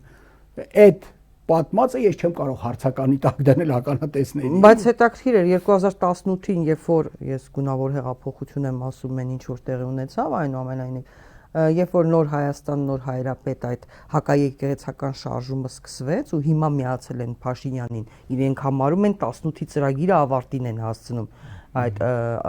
կարգալույցները նրանք ներխուժեցին հա այսպես մի փնթի խմբով ներխուժեցին դիվանատուն հիշում եք ես գնացել եմ այնտեղ ոչ չեմ հիշում գնացել եմ 18-ին Արշակ Սրբազանը հենց դիմադրություն ցույց տվողների առաջին շարքերում է չէ այդ ժամանակ չեմ գնացել երբ որ արդեն գրավել էին այդ ժամանակ եմ գնացել ու հա ես համարում եմ որ երբ որ հայոց վեհապարին ինչ որ քաշքշում են դա խայտարակություն է եւ ես խնդրեցի որ խայտարակություն այլևս չլինի որ այդպիսի բան չլինի որովհետեւ ում խնդրեցիք այդտեղ գտնվողներին որոնք արդեն եւ նրանք լսեցին վեհարանը հա գրավել էին այո ինչ որ քյաբաբ բան էին ուտում այնտեղ ու ինչքանով լսեցին ինչքանով չէ իմ հոգու պարտքներ դա ճիշտ ներկայացնելն ու ասելը առանց որևէ մեկի հետ պայմանավորվածության ես որևէ մեկի հետ պայմանավորվածություններ չեմ ունեցել եւ չեմ էլ ունենալու հա չի կարելի հարվածի տակ դնել համաշխարհային նշանակության դեմքը համաշխարհային նշանակության նրանք ի վիճակի էին լսել իրենք խնդիր էին լուծում հիմա էլ իրենք համարում են ավարտին են հասցնում այդ ծրագիրը նու առավել հավանական է որ այն ժամանակ ասենք շատ-շատերը մտածեցին որ դա մակերեսային ինչ որ երևույթ էր եւ չուներ ավելի խորը արտահայտություն եկեղեցու ներսում բայց ինչպես տեսնում ենք այնքան էլ դա այդպես չէր ոչինչ պատահական չէր եւ հիմա այո կարգալույցներից մեկը Կորյուն անունով հայտարարեց լրագրողների հետ զրույցում այդ ուխտերթի ժամանակ որ 18-ին սկսված մեր ծրագիրը ավարտին ենք հասցնում Փաշինյանի հետ նրանք կեղծ պատարակներին են մասնակցում երթերին են մասնակցում եւ ինչ դա ինչքանով է իջացնում եկեղեցու համարումը ներկայիս մեր հասարակության մեջ չի իջացնում բնականաբար պարոն Խաչատրյան կարճ մի երկու թեմայի էլ անդրադառնանք արևմուտքը հիբրիդային պատերազմի դեմ պայքարի անվան տակ գումար է հատկացնում եւ եվրոպական դիվանագիտության ղեկավար Կայա Կալասը հայտարարեց դեռ դեկտեմբերին որ Հայաստանի իշխանությունները դիմել են որպիսի արտաքին միջամտության դեմ պայքարում իրենց օգնեն Մոլդովայի օրինակով Եվ փաստորեն նա նշեց, որ Հայաստանի իշխանություններն են դիմել Մոլդովայի օրինակով աջակցելու են 15 միլիոն եվրոյի մասին խոսվեց, այնուհետև Եվրամիության ներկայացուցիչը ասաց, որ 5 միլիոն եվրոն էլ աջակցություն են, որպես աջակցություն տրամադրելու են արևելյան գործընկերության տարածաշրջանին, այդ թվում Հայաստանին ընտրություններից առաջ ապատեղեկատվության դեմ պայքարի համար, այն դեպքում, որ հարգելի հեռուստադիտող Հայաստանում ապատեղեկատվություն տարածողը առաջին հերթին հենց իշխանությունն է։ Հիմա դրան զուգահեռ իշխանությունը դաշտ է նետում Եզրաստ Սրբազանը իբրև թե KGB-ի գործակալ է, կաթողիկոսը KGB-ի գործակալ է, ում տեսնում են խորհրդային ժամանակներում հիշում եք, որ ուզում էին ինչ-որ վարկաբեկեին կամ ասում էին KGB-ի գործակալ կամ գործտվողա կամ կներեք գոմիկա կամ չգիտեմ ինչա, չէ, այդպիսի բաներ էին ասում, ու ուզում էին ասենք թե վարկաբեկեին կամ գործակալա կամ գործտվողա կամ էսա կամ այնա։ Հիմա ոնց որ մենք այդ ժամանակներն ենք ապրում, հա, այդ երբ որ մարդկանց պիտակալ ում ուզեն կարող են ասեն գործակալա։ Գիտեք, իմ համար շատ ցավ է, որ այդ ալիքը անցնում է ոչ միայն, ասենք, ներկայիս հնարավոր թիրախների վրայով, որոնց փորձում են վարկաբեկել, էլի։ Ինձ ցավ է գալիս, որ Անկամ Վազգեն Վեհափարին են խառնել դրան։ Իմ համար, այսպես ասենք, իմ պատկերացվող հերոս կաթողիկոսին էլի, հերոս, պայծառ անձին, եւ ես հասկանում եմ, որ դա այն էլ KGB-ում էս անունն ուներ բան էլի, հրապարակում։ Դե իր անձնական կյանքի մասին էլ ես հիշում եմ փոքրի, բայց պատմություններ, չգիտեմ, կապեր եւ ես հասկանում եմ, որ այդպիսի նվիրյալին, եթե անգամ մարդու, որը գնացել էր քաղցկեղից բուժվելու էլի ու փախավ եկավ։ Ֆրանսիայում վճարած էր ամեն ինչի համար, նա փախավ եկավ ու խոսացրին թե բայց ինչի էլի դուք պետքա մնայիք ընդունեիք ձեր բուժումը բան, նա ասաց ես գիտեմ որ իմ հայրենակիցներից շատերի համար Էյֆելյան աշտարակը աչքերի մեջ մեռնելը բաղձալի նպատակ է, իմ աչքերի մեջ ես ուզում եմ որ մեռնելիս լինի մենակի մեջ միացնի խաչը։ Դե հիմա ես հասկանում եմ որ այն աղբյուրները որոնք դրան գնում են նրանց համար այս դաշտը օտար դաշտ է, այդ բարձր էմոցիաների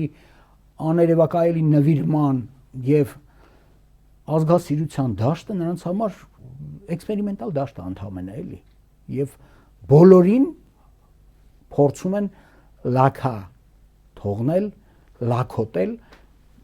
ես չեմ կարող էլի որևէ կերպ որևէ բանը տեղարդարացնել ես համարում եմ որ դա երևի անհոգի մարդկանց արած բաներ են էլի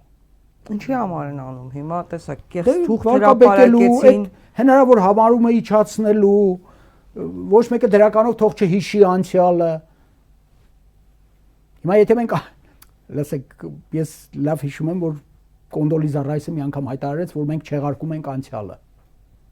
Ամերիկայի Միացյալ Նահանգները որոշել է որ ինքը չեղարկում է անցյալին ժամանակ Կոնդոլիզա Ռայսը հայտարարեց ես ցնցվեցի որովհետև բոլոր նրանք ովքեր չգիտեն անցյալը մոլորվելու են ապագայի առաջին իսկ քայլերում կամ դու գիտես անցյալը գիտես արմատները գիտես արքետիպային ներքինը այդ ժողովրդի կամ դու մոլորվելու ես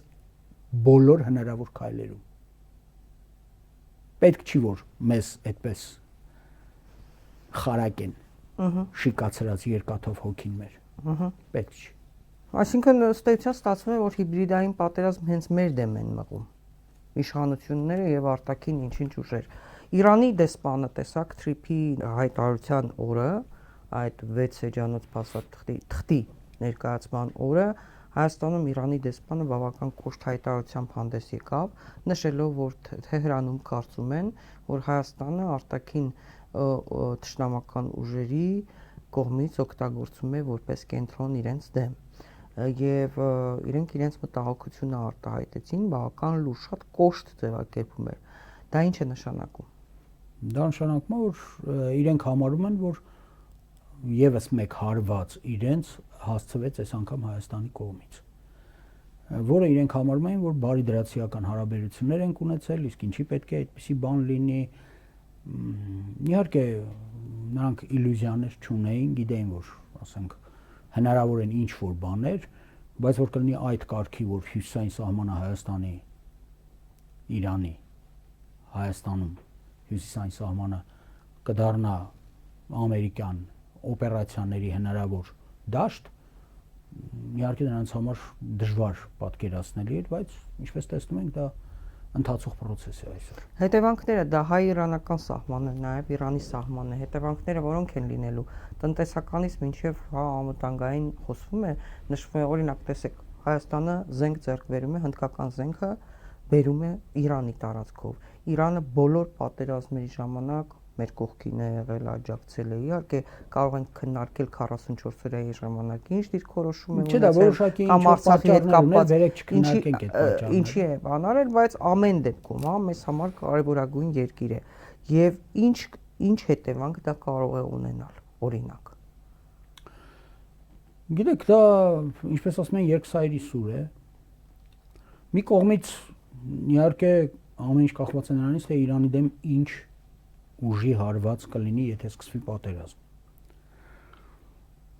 Այս դեպքում մենք ունենք էլի խիստ մեծ մտահոգության խնդիր, որովհետև այնտեղից փախչողների մեծ քանակություն գալու է Հայաստան։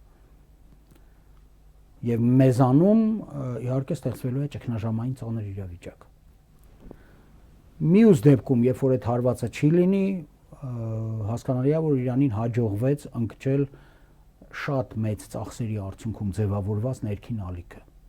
ընդդեմ իշխանությունների։ Հաջողվեց դա անել Ռուսաստանի օգնությամբ, մասամբ Չինաստանի օգնությամբ, բայց հաջողվեց դա անել։ Ուրեմն այստեղից ելնող հնարավոր ամենայնը բացասական մեր համար կարող է լինել։ Ցանկալի չի, որ այնպիսի հսկա պետություն, մեր հարակից ամենամեծ պետությունը սահման ունեցող մեր հետ Իրանն է։ Եվ բարի դրացիական հարաբերություններ ունեցող երկիրը։ Հարգանք հայերի հանդեպ եւ պարլամենտում հայ ներկայացուցիչներ եւ այլն եւ այլն։ Եվ այս ամենով հանդերձ մենք գնում ենք քայլերի, որոնք ցանկալի է, որ չբերեն խզման, չբերեն նրան, որ Իրանը եւս մեզ դիտի որպես թշնամի։ Ինչի դիտի էլի։ Ադրբեջանը դիտի մեզ որպես թշնամի, Թուրքիան դիտի, հիմա էլ Իրանը դիտի որպես թշնամի։ Ուր ենք գնում, ինչի ենք անում դա։ Իմ կարծիքով այստեղ գոնե պաուզա էր պետք տալ։ Եթե անգամ ճնշումը անտանելի էր, եթե ասենք ի վիճակի չէր անգամ Հայաստանի իշխանությունը դիմադրել, բայց դրա անհրաժեշտ է, ինչպես ասում են, պրոլոնգացիա անել, այսինքն երկարացնել այդ process-ը, որ չգանք չկանգնենք այն բանի առաջ, որ 90 միլիոնից ավել բնակչություն ունեցող զարգացած ռազմաարդյունաբերական կոմպլեքսով եւ 1001 չափորոշիչներով լրջագույն պետությունը դառնա մեր համար թշնամի, ինչի։ Ոչ միայն դա, օրինակ քաղաքագետ Վահեն Դավթյան թրիպի մասին անդրադառնալով նա նախ գրեց, որ Հայաստանը այլևս դասագրքային իմաստով լիմիտրոֆ պետություն է եւ վերածվում է միաժամանակ 3 աշխարհաքաղաքական կենտրոնների Ռուսաստանի, Չինաստանի եւ Իրանի դեմ ուղղված գործիքի։ Մենք ուղղակի կդիմանանք ընդհանրապես։ Ես դժվար եմ պատկերացնում, թե ինչպես պետք է դիմանանք, եթե ասում ենք կդիմանանք, թե չէ։ Ուղղակի պետք է լավ հաշվի առնել, որ Իրանը չափից ավելի կռու պոպոք է դարձել կոտրելու համար, նա դժվար է շատ կոտրելու եւ շատ շատերը ուղղակի չեն հասկանում, թե ինչու է դա այդպես։ Ես գիտեմ դրա ներքին պատճառները, ուղղակի այսօր հիմա այս բային ժամանակը չկա, որ մենք մանրամասնենք, թե Ռոուհանի Խոմեյնուց սկսած ինչ է փոփոխվել Իրանում եւ ինչու է այդ երկիրը այդքան ռեզիստանտ։ Բայց բացի դրանից մենք արդեն նշեցինք, որ Ռուսաստանը ունի այդտեղ շատ մեծ ստրատեգիական շահեր, մենք նոր խոսեցինք այդ մասին, եւ բացի այդ Չինաստանը պատկերացնում է, որ իր ծավալումը որպես տնտեսական իմպերիա, խոշորագույն համաշխարհային տնտեսական իմպերիա հնարավոր է միայն Իրանով։ Միայն, նորից եմ կրկնում, Իրանով։ Շատ-շատերը փորձում են, թե Ղազախստանով, չէ, նա համարում է, որ մի բան էլ ասենք, էլի, Չինաստանը միշտ եղել է ճանապարհներով աշխարհը նվաճող երկիր, պատմականորեն։ Մեծ մետաքսի ճանապարհը եւ դա իրանց էլի, իրանք սարքել են, իրանք այդ ամեն ինչը կարգավորել են, նույնիսկ մողոլները գրավելով Չինաստանը եղել են պատասխանատուն այդ ճանապարհների համար։ Նա կառուցում է անընդհատ ճանապարհներ եւ այդ ճանապարհների առանցքային բաժինը անցնում է ինչպես անցել է, այնպես էլ անցնում է էլի Իրանի վրայով։ Դե դրա պատահական չի, մեծ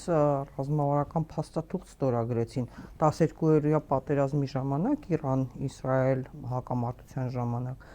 Հոպը երբ որ վնասվեց, մի քանի օրում Չինաստանը վերականգնեց Իրանի հոպը վերջի վերջո եւ ոչ միայն էլի, այսինքն դա դրա մասին է։ Այդ գլխատող հարվածից Իրանը շատ արագ խելքի եկավ, որը ցույց էր տալիս, որ Իրանում գոյություն ունեցող ռեժիմը խիստ կայուն է, ռեզիստանտ է։ Այսինքն դիմանում է ամենածանր ցնցումներին։ Հա, տնտեսական խնդիրները առաջացել են, այդ տնտեսական խնդիրները չեմ ուզում մանրամասնենք, ուղղակի նշենք, որ այստեղ բախվելու են երկու աշխարհաքաղաքական խոշորագույն ուժերն իրար։ Մի կողմից Ամերիկայի Միացյալ Նահանգները եւ նրա գլխավոր դաշնակից Իսրայելը, մյուս կողմից Իրանը եւ նրա գոյության եւ ճարտարապետության մեջ BRICS-ի գրաված դերով խիստ մտահոգ Չինաստանը եւ Ռուսաստանը։ Խաչատրյան, ծանոթ եք Սալավիովի հայտարարությունը, հայտարարությանը Վլադիմիր Սալավյովի ռուս լրագրող ռոպագանդիստ Սալավյովի հայտարարությանը իհարկե նա անդրադառնում էր զուգահեռ անցկացնում Վենեսուելայի նշանակությանը Միացյալ Նահանգների համար եւ Հարավային Կովկասը, այդ թվում Հայաստան, Ուկրաինա եւ խոսում էր ռազմական միջամտության մասին, թե եթե մեզ համար կարևոր է Վենեսուելայում կարող է Թրամփը իր համար կարևորություն ներկայացնող այդ երկրում նման գործողություն կատարել, ինչու մենք էլ չենք կարող անել։ Դա մեծ ալիք բարձրացրեց։ Ում էր ուղղված Սալավյովի այդ խոսքը, արդյոք դա առանց Կրեմլի հետ համաձայնեցնելու կարող էր տեղի ունենալ եւ ինչ է դա նշանակում։ Սալավյովը որպես մաս մեդիայի ներկայացուցիչ ինքը ծայրահեղական գնահատականներ է տալիս։ Ծայրահեղական արտահայտություններ է անում, առաջացնելով փոթորիկ, որը adsorbent է, այսինքն երբ որ մի բան լցնում ես, որը պարզի թե այդ հեղուկի մեջ ինչ կա, հենց նա այդ է անում։ Իսկ ինչի մեր մոտ այդպիսի աղմուկ չի բարձրացել, երբ որ ասենք Իրանը հայտարարում էր, որ եթե Հայաստանը տա այդ ճանապարհը Զանգեզուրով, ինքը պատրաստ է մտնել գրավել նույնիսկ Նախճեվանը, Հայաստանի վրայով անցնել եւ գրավել Նախճեվանը եւ կտրել փաստորեն ամբողջ հարավը։ Ասվել է, որովհետեւ այդ մարդկանց կենսական շահերն են տուժում։ Ինքը հասկանում է, որ ինքը գտնվում է իրավիճակում, երբ որ ինքը չի կարող ոչինչ զիջել։ Հիմա բոլորիս համար պարզ է, որ Թրամփը պատկերացնում է, որ յուրաքանչյուրը համաշխարհային կենտրոններից Ռուսաստանը, Չինաստանը եւ Ամերիկան պետք է ունենան իրենց բազիսային տարածման տարածքը։ Այդպիսի բազիսային տարածման տարածք այդ երեքը կարող են ունենալ։ Ռուսաստանը առայժմ համեստորեն հայտարարում է, որ դա խորհրդային միության նախկին տարածքն է։ Եվ այնտեղից բոլոր նրանք, ովքեր հավակնում են մտնել եւ վտանգ ներկայացնել Ռուսաստանի համար, պետք է հասկանան, որ Ռուսաստանը կգործի ծայրահեղ ռադիկալ։ Այսինքն այդ տարածքը ինքը ակնարկեց, որ ինչ որտեղ խոսացված է կամ Թրամփի կամ նրա ներկայացուցիչների հետ։ Ինչից ելնելով, ասենք Վենեսուելայի միջադեպը, ես դա միջադեպ եմ համարում, որովհետև այնտեղ ոչինչ չփոխվեց, բացի այդ Մադուրոին եւ նրա կնոջը կինն էլ ինքն է ուզեցել որ գնա, թե չէ մենակ Մադուրոին էին տանում։ Ինքն է պահանջել, որ չէ, ես իր կինն եմ եւ իր հետ եմ գնալու, դրա համար վերցրել տարել են։ Մեծ աղմուկ չառաջացրեց ամենայն հավանականությամբ, որովհետեւ այդտեղ կար էլի ինչ որ պայմանավորվածությունների դաշտ։ Հատկապես ելնելով նաեւ նրանից, որ այդ պատկերացվող նավթը այնտեղ չկա։ Այսինքն նավթը կա ծավալներով, բայց այդ նավթը ահավոր թանկ է նստելու, եթե ամերիկյան ֆիրմաներին Թրամփը համարում որ պետքա գնան, ոչ մեկը չի գնում առայժմ։ Ինչի չեն գնում, որովհետև այդ նավթը հանելը եւ նա վերածելը նավթի համակարգ։ Դա սովորական նավթ չէր, չէ՞, ինքը ինչ-որ ծանր նավթ է համարվում, ավելի շուտ գուդրոն էր, այսպես ասենք։ Հա, այսինքն սովորական նավթ չի այն, ինչի մասը պետքա համ հանես այնտեղից հսկա էներգիա ծախսես, համ նրան պետքա խառնես այն ամենը ինչը լուծիչներ են եւ կդարձնեն հոսով այդ նավթը։ Այսինքն հսկայական մի բան, երբ որ աշխարհով մեկ գոյություն ունեն նավթահորեր, որոնք ոչ մի կերպ դրա հետ համադրելի չեն, շատ ավելի էժան են նստում։ Այդպիսի բան չկար, իհարկե չկար, որովհետեւ Թրամփի արածը դա ասեղի ծակոց էր ուղղակի։ Իսկ հնարավոր է որ Սալավյովի միջոցով, իսկ Սալավյովը հայտնի է նաև Արցախի մասին շատ դրական հայտարարություններով, որից նույնիսկ Ադրբեջանը վիրավորվել էր, ներողություն էր պահանջում, չէ՞, հիշում եք։ Հնարավոր է այդպիսով փորձում էին շոշափել տրամադրությունները, որոշ մարդկանց խոսույթը, այսպես ասած, բներից հանել, տեսնել նրանց խոսույթի ինչպիսին կլինի, ինչպես ասում են, ինչ որ զոնդաժ, հա, այսպես ասած, զոնդաժ, absorbent, այսինքն դա էր։ Հնարավոր է եւ դա էր, չէ, դա կա իհարկե, չի կարող զանգվածային լրատվության միջոցը հենց դրա համար է, որ պարզ երևա թե ինչ կա հասարակության մեջ։ Կա, ինչ կա իշխանության մեջ։ Հիմա այդպիսի ռեակցիա տալը ինքը չեմ կարող ասել ծայրահեղ ռեակցիա էր, դեսպանին կանչել, հատուկ ասենք նրան բողոք ներկայացնել եւ այլն, որովհետև մենք գտնվում ենք այնպիսի իրավիճակում, երբ որ պետք է այդպիսի էմոցիոնալ դաշտը բացառել։ Բայց դա էմոցիոնալ դաշտ էր, այսպես թե այնպես, որը չարժեր որ լիներ։ Եվ վերջում Եթե ինձ եք հարցնում, դա իմ կարծիքն է։ Եվ վերջում օրեր առաջ Ադրբեջանը, այսպես ասած, վերադարձրեց 4 գերիներին, երևի իրենց այդ խաղաղության շրջանակում, որ այսպես վաճառվեց մեր հասարակության վրա, որ տեսեք խաղաղություն է, հերիք չեն կրակում, տեսեք 4 գերի եւս տվեցին, եւ Հայաստանը դրա դիմաց տալիս է 2 վարձկաններին, սիրիացի վարձկանների, որը իրականում Թուրքիայի վարձկաններ են, այսինքն ինչպես իմ զրուցակիցները օբյեկտիվորեն ասում են, եկեք խոստովանենք, որ Փաշինյանը այդպիսով կատարել է Թուրքիայի պահանջը, թուրք վարձկաններին է վերադարձրել։ Որքանով էին այս գործարքը, որքանով էր համարժեք այս գործարքը, դա ինչ նշանակություն ունի, որովհետև երբ որ Իսրայելը լինի, Թուրքիան լինի, ոչ միայն իրենց գործակալներին, այլ վարձկաններին են տեր կանգնում, չէ՞, նրանք ստացան։ Երբ որ Ադրբեջանը Արցախում դատանի որոշմամբ 22 տարվա եւ ցմահ դատապարտված 2 հանցագործ վարձկանների դիվերսանտների հետ ստացան, չէ՞։ Մենք հիշեցինք, որ շատ տարիներ առաջ նախկին իշխանությունների ժամանակ նույն Վիկտորիա Նուլանդները, ովքեր Ուկրաինայի պատերազմի հիմքերում կան եւ առհասարակ Հայաստանի ներքին գործերին մշտապես խառնվել են տարբեր թվականների։ Բարձում է նրանք պահանջել էին, որպեսզի Արցախի ղեկավարությունը եւ Հայաստանի իշխանությունները, այն ժամանակ նախկին իշխանությունները, որպեսզի վերադարձնեն այդ 2 վարձկաններին եւ Հայաստանն ու Արցախը մերժել էին Միացյալ Նահանգներին։